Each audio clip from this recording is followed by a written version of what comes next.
What happens when an individual gets promoted from a doer to supervisor? On one hand, he is very happy to be promoted, but when he starts working, he realizes that it's not as easy as he always thought it was. It was much easier to criticize his supervisor and think that he was incompetent rather than being in his place. As a doer, he was only responsible for himself.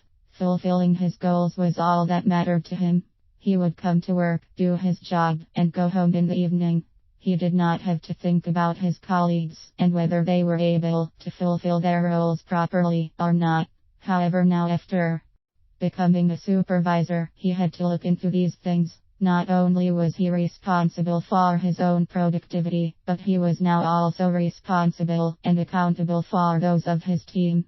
For many individuals, doing work is an easier task as compared to getting work done through others. Rather than spending time on training others in delivering output the way that they would do, they prefer completing the task themselves. However, having more workload now, this may not work any longer for the supervisor and may make completion of the task on hand difficult. Handling a team can be a daunting task. Being in charge of a set of individuals, each having different personalities, opinions and ways of thinking, can be quite difficult. If they all believe that their way of doing things is the right way and try to make others around them adapt to their way, it can create mayhem for the team. Aligning such individuals to the common team goal can also pose to be a tough task.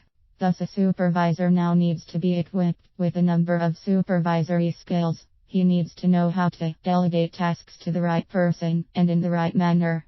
He should also be good at decision making and solving conflicts and other problems that may come up from time to time. Awareness about how team dynamics work and how they can be improved also play an essential role. Apart from these supervisory skills, also entail skills that the supervisor may require to handle the increased workload that he may have.